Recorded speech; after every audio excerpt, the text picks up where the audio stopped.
Hello दोस्तों, कैसे हैं आप लोग। हम लोग देख रहे हैं लीगल इंग्लिश और आज हम लोग देखेंगे इम्पोर्टेंट इडियम्स के बारे में।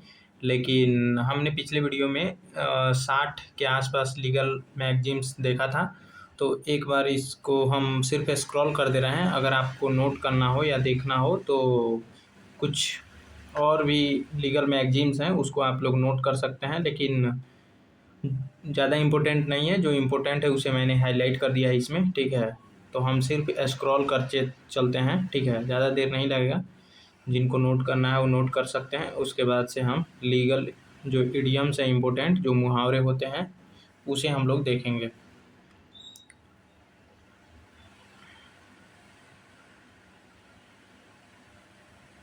ये इम्पोर्टेंट है, जैसा कि आप लोग को पता है कि नेमो मोरिटरस प्रेजुमिटर मेंटायर, ठीक है ना। A person at the point of death he is not presume to lie, ठीक है ना। मृत्यु के निकट व्यक्ति के झूठ बोलने की सामान्य कल्पना नहीं की जा सकती है। ये हम पहले बता चुके हैं, है ना। तो इसमें जो इम्पोर्टेंट है वो कई सारे इसमें रिपीट भी हुए हैं, ठीक है।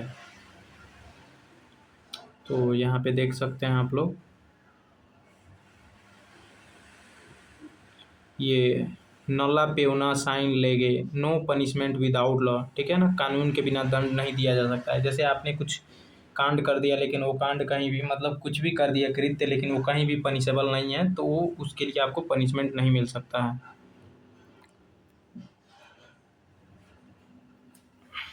नॉलम क्राइम साइन लेगे,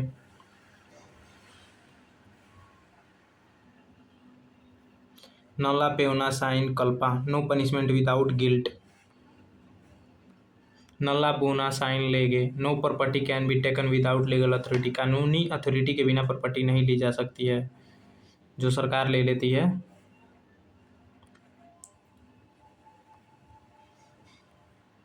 नेमो जडेक्स इन कॉजा सोया, ये ऊपर डिस्कस हो चुका है ना। नो वन शुड बी जज इन हिज ओन केस। नेमो जडेक्स डेबेट ऐसे इन प्रोपरिया कॉजा, no one ought to be जज इन हिज ओन कॉज।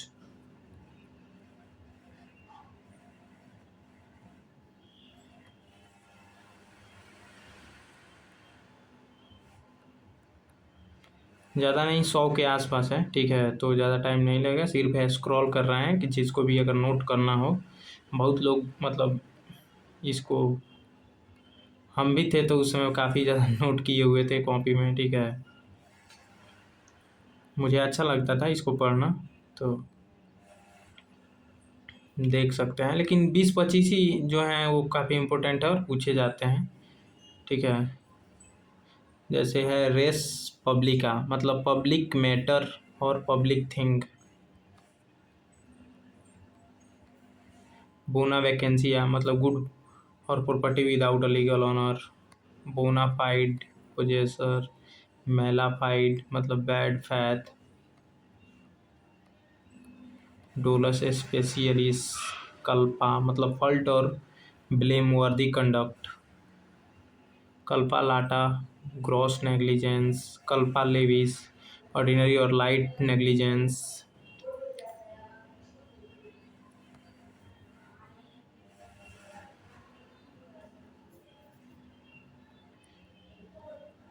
बस ख़त्म होने वाला है।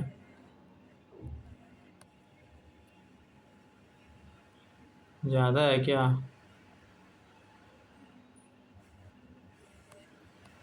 लगता है 160 वाट के पास है।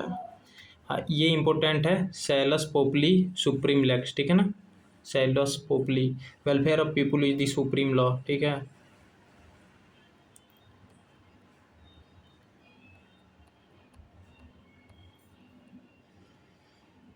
लगता है 160 वाट के पास है।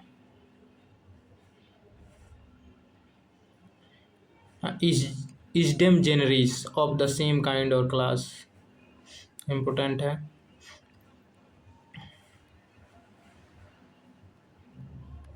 लेक्स स्पेशियलिस डेरोगेट लेगी जनरलिस, special law prevails over general law.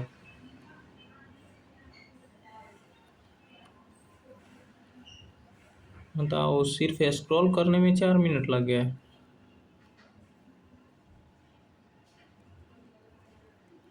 कोई बात नहीं, अगर आपको इसको नोट नहीं करना है तो आगे थोड़ा सा वीडियो को आगे कर सकते हैं, ठीक है।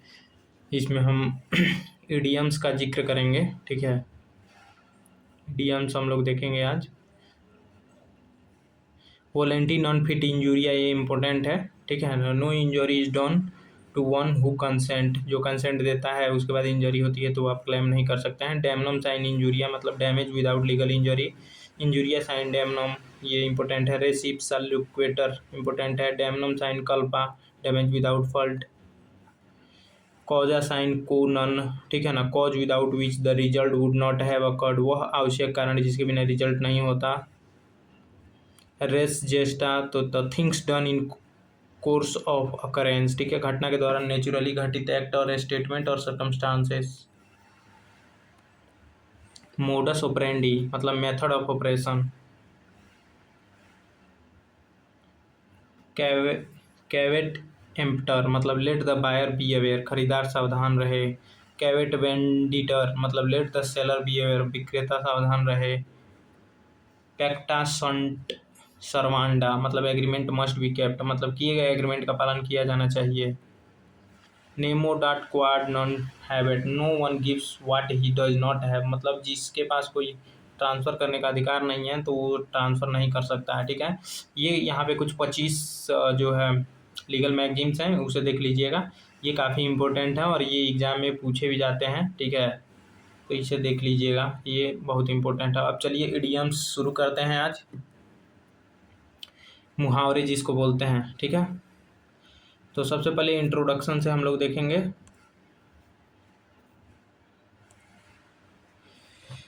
Idioms. An idiom is a group of words whose overall meaning is different from the literal meaning of individual words, ठीक है। इडियम शब्दों का ऐसा समूह होता है जिसका पूरा अर्थ उसके इंडिविजुअल वर्ड के सामान्य या लिटरल मीनिंग से अलग होता है। जैसे टू सी आई टू आई, ठीक है ना, टू सी आई टू आई, इसका मतलब होता है आंख से आंख मिलाकर देखना। एक्चुअल मीनिंग है टू एग्री विथ समवन, ठीक है। मतलब ऐसे तो आंख से आंख मिलाकर देखना होता है, लेकिन एक्चुअल इसका मीनिंग होता है टू सी आई टू आई, का मतलब होता है टू एग्री विथ समवन, ठीक है ना, कि किसी व्यक्ति से सहमत होना, तो उसको कह सकते हैं टू सी आई टू आई, ठीक है। इसके बाद है अ बोन ऑफ कंटेंशन, ठीक है। तो उसका मीनिंग हो जाएगा सब्जेक्ट और matter over which people disagree, ठीक है ना, विवाद का मुख्य विषय, इसका मतलब है। A man of A straw, a person who is a speak और विदाउट रियल इन्फ्लुएंस, ठीक है, ऐसा व्यक्ति जिसका कोई वास्तविक प्रभाव या शक्ति न हो तो a man of A straw कहेंगे। अ मूड पॉइंट मतलब अ डाउटफुल और डिबेटेबल इश्यू, मतलब विवादित या बहस का विषय। अ लार्ज मतलब फ्री, नॉट इन कस्टडी और जनरली, स्वतंत्र या हिरासत से बाहर या सामान्य रूप से। The accused is still at large मतलब अभियुक्त अभी भी फरार या स्वतंत्र है, ठीक है। एट स्टेक का मतलब होता है एट द रिस्क और in danger. At the 11th hour, ये काफ़ी पूछा जाता है, एट द 11th आवर। और at the last possible moment, इसका मतलब अंतिम समय पर, ठीक है। जैसे lawyer filed the petition at the 11th hour, मतलब वकील ने अंतिम समय पर पिटिशन फाइल की, ठीक है। एट द बार मतलब बिफोर अ कोर्ट और रिलेटिंग टू लॉयर, मतलब न्यायालय के समक्ष या लॉयर से संबंधित होगा। एट लॉगर हेड, इसका मतलब होता है इन स्ट्रॉन्ग डिसएग्रीमेंट, ठीक है, तीव्र मतभेद में होना। अगला है एट द मर्सी ऑफ, मतलब in a situation control by someone else, ठीक है, किसी दूसरे व्यक्ति के नियंत्रण या दया पर निर्भर होना। बैक टू स्क्वायर वन, इसका मतलब होता है to return to starting point, ठीक है। बियर इन माइंड, इसका मतलब है टू रिमेंबर और कंसीडर, ठीक है, ध्यान में रखना। अगला है बिट अराउंड द बस, मतलब सीधे मुद्दे पर आना। बिहाइंड बार्स मतलब इन प्रिजन या जेल में, ठीक है, behind bars. By and large मतलब जनरली या ऑन दी होल, मतलब सामान्यतः या कुल मिलाकर। मतलब by and large the judgement was well received, मतलब कुल मिलाकर जजमेंट को अच्छी प्रक्रिया मिली, ठीक है, प्रतिक्रिया मिली। कॉल इन क्वेश्चन मतलब टू चैलेंज और क्वेश्चन समथिंग, ठीक है। अगला है कॉल टू अकाउंट मतलब टू डिमांड एन एक्सप्लेनेशन, जवाब या एक्सप्लेनेशन मांगना। अगला है कैरी द डे, इसका मतलब है टू विन और सक्सीड, जीत हासिल करना। कम टू लाइट, इसका मतलब है बिकम नॉन और डिस्कवर्ड, सामने आना या पता लगना, ठीक है ना। जैसे new evidence came to light during the investigation, मतलब इन्वेस्टिगेशन के दौरान नई एविडेंस सामने आई। अगला है कम टू टर्म्स, मतलब टू रीच एन एग्रीमेंट, मतलब समझौते पर पहुंचना। एग्जाम्पल आप देख सकते हैं, कट नो आइस, मतलब हैव नो इन्फ्लुएंस और इफेक्ट, मतलब कोई प्रभाव न डालना। जैसे ही excuse cut no ice with the court, मतलब उसका एक्सक्यूज कोर्ट पर कोई प्रभाव नहीं डाल सका। कट टू चेस, मतलब come to directly to the important point, मतलब सीधे मुद्दे पर आना। In black and white, in black and white, in written form, in black and white मतलब इन रिटर्न फॉर्म, लिखित रूप में, मतलब the agreement is available in black and white, मतलब एग्रीमेंट लिखित रूप में उपस्थित है। In cold blood, in cold blood मतलब विदाउट इमोशन और मर्सी, ठीक है ना, बिना भावना या दया के। तो ये इंपॉर्टेंट है, ये पूछता है in cold blood. In good faith, honestly and sincerely.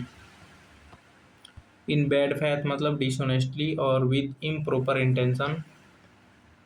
अगला है इनफोर्स, मतलब लीगली इफेक्टिव, मतलब लागू या प्रभावी। तो ये तो आप लोग पढ़ेंगे जनरली कि दिस एक्ट इनफोर्स फ्रॉम, है ना, ऐसे। इन ल्यू ऑफ मतलब इंस्टीड ऑफ, मतलब के बदले। इन क्वेश्चन मतलब अंडर डिस्कशन और consideration. In the long run मतलब eventually over the long period.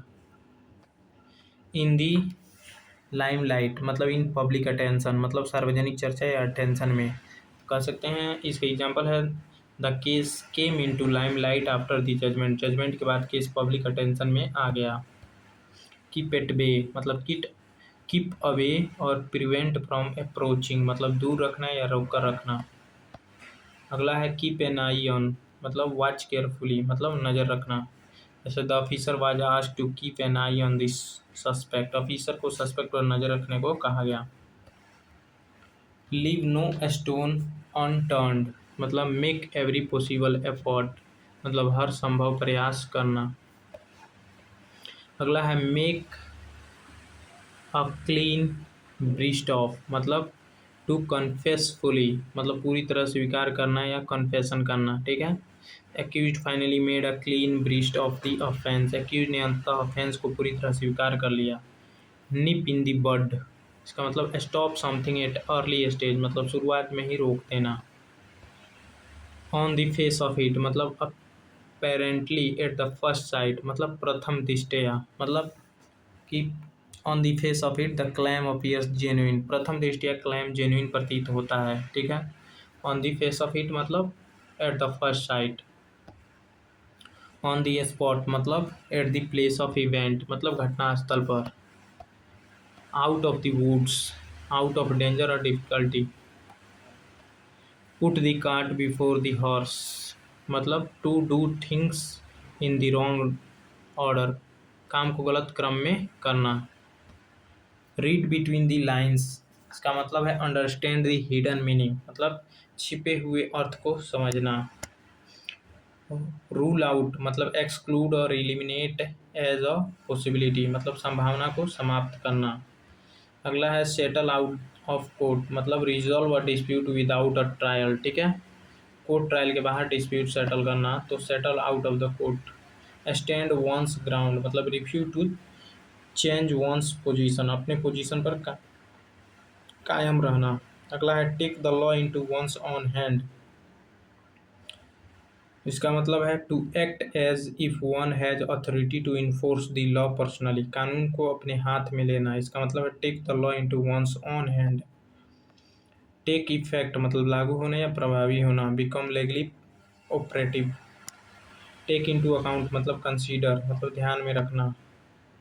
Take to task मतलब क्रिटिसाइज या रिप्रीमांड, मतलब कड़ी आलोचना या फटकार लगाना। द लास्ट स्ट्रॉ मतलब final problem that makes a situation unbearable, मतलब अंतिम ऐसी घटना जो स्थिति को असहनीय बना दे। थ्रो लाइट ऑन मतलब एक्सप्लेन और क्लैरिफाई, मतलब प्रकाश डालना या स्पष्ट करना।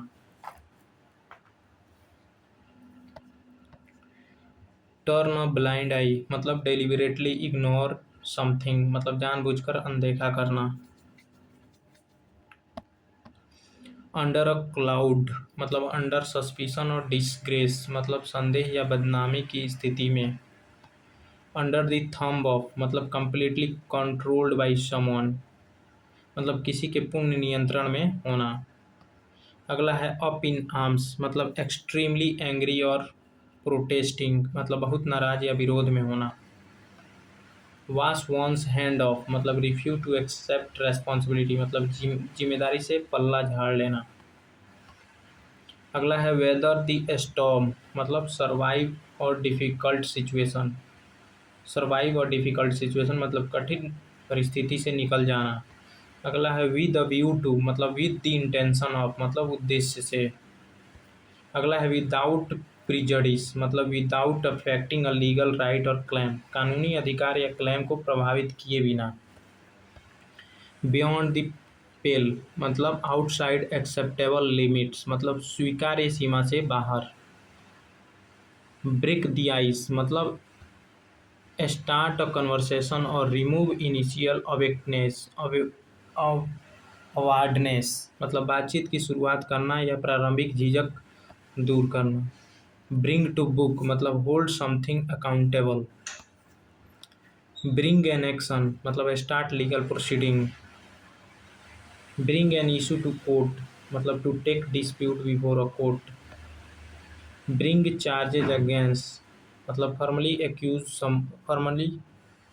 एक्यूज समवन मतलब किसी के विरुद्ध फॉर्मल चार्ज लगाना। कॉल दी शॉट्स मतलब बी इन कंट्रोल निर्णय लेने की स्थिति में होना। कॉम क्लीन मतलब टेल द ट्रूथ और कन्फेस मतलब सच स्वीकार करना। क्रॉस द लाइन मतलब go beyond an acceptable limit मतलब स्वीकार्य सीमा पार करना। ये तो सिंपल है। Cross the line you are जैसे conduct cross the line of acceptable professional behaviour मतलब कंडक्ट के एक्सेप्टेबल प्रोफेशनल बिहेवियर की सीमा पार कर दी। ड्रॉ ए लाइन मतलब सेट अ लिमिट मतलब सीमा निर्धारित करना। Get off a scot free मतलब स्केप पनिशमेंट और consequences. Go to the dogs मतलब बिकम रूइंड और डेटेरियोरेट मतलब बर्बाद या खराब हो जाना। होल्ड वाटर मतलब बी लॉजिकली और लेगली वैलिड तर्कसंगत या वैलिड होना। अगला है इन द डॉक मतलब इन ट्रायल और अंडरस्टैंड एक्यूजेशन मतलब ट्रायल या आरोप की स्थिति में। जंप टू कंक्लूजन मतलब form an opinion without sufficient evidence मतलब पर्याप्त एविडेंस के बिना निष्कर्ष पर पहुंचना। कीप द पीस मतलब maintain order and avoid disturbance. Lay down the law मतलब इस्टेब्लिश रूल्स और demand obedience. Make a case मतलब प्रोवाइड सफिशिएंट रीजन और evidence to support a claim. Make amend मतलब कंपेंसेट फॉर रॉन्ग डूइंग मतलब गलती की भरपाई करना। अगला है ऑन द सेम पेज मतलब इन एग्रीमेंट और having the same understanding. Play by the rules मतलब फॉलो द रूल्स मतलब नियमों का पालन करना। पुट ऑन नोटिस मतलब फॉर्मली इन्फॉर्म और वार्म औपचारिक रूप से सूचना या चेतावनी देना। रीड द रायट एक्ट मतलब give a strong warning. Rule of thumb मतलब अ प्रैक्टिकल जनरल रूल। अगला है सी आई टू आई ये तो देख चुके हैं रिपीट हो रहा है क्या। एग्री कंप्लीटली पूरी तरह सहमत होना। नहीं ऊपर वाला थोड़ा सा अलग था। अगला है सिट ऑन द फेंस मतलब avoid taking a definite position निश्चित पक्ष न लेना। स्पीक वॉल्यूम्स मतलब Conway a lot without many words बिना अधिक शब्द को के बहुत कुछ स्पष्ट कर देना। अगला है take a stand adopt a definite position. Take the bull by the horns मतलब deal with a difficult problem directly and courageously. मतलब कठिन समस्या का सीधे और साहसपूर्वक सामना करना। अगला है the ball is in your court, मतलब it is now your responsibility to take action. अगला है थ्रो आउट, मतलब रिजेक्ट और डिसमिस। अंडर फायर, मतलब कि बीइंग स्ट्रांगली क्रिटिसाइज्ड। अगला है अप टू द मार्क, मतलब मीटिंग द रिक्वायर्ड स्टैंडर्ड। अगला है वियर एंड टीयर, मतलब damage caused by ordinary use. अगला है विथ इमीडिएट इफेक्ट, मतलब इफेक्टिव इमीडिएटली। अगला है वर्थ वंस साल्ट, मतलब वर्थी ऑफ वंस पोजीशन और सैलरी। अगला है zero in one, zero in अन, मतलब फोकस क्लोजली ऑन समथिंग, मतलब किसी पार्टिकुलर पॉइंट पर विशेष ध्यान केंद्रित करना। अगला है गो अगेंस्ट द ग्रेन, मतलब be contrary to what is usual और एक्सपेक्टेड, मतलब सामान्य या अपेक्षित बात के विपरीत होना। अगला है होल्ड वंस टोंग, मतलब रिमेन साइलेंट, चुप रहना। अगला है keep something under wraps, wraps, W silent हो जाए तो रैप्स पढ़ेंगे ना। कीप समथिंग अंडर रैप्स, मतलब कीप समथिंग सीक्रेट, मतलब किसी बात को सीक्रेट रखना। Let the cat out of the bag, मतलब रिवील सीक्रेट, कोई सीक्रेट बता देना। ऑन थिन आइस, मतलब कि इन अ रिस्की और डेंजरस सिचुएशन, मतलब जोखिमपूर्ण स्थिति में। अगला है पुट वंस फुट डाउन, मतलब रिफ्यूज फॉर्मली और टेक अ स्ट्रॉन्ग पोजीशन, मतलब दृढ़ता से मना करना या फर्म पोजीशन लेना। ठीक, तो यहाँ पे कुछ और भी इम्पोर्टेंट चीज़ें लिखी गई हैं, आप लोग एक बार नज़र मार लीजिएगा। ठीक है, सो थैंक्स फॉर वाचिंग, मिलते हैं नेक्स्ट वीडियो में किसी नेक्स्ट टॉपिक के साथ।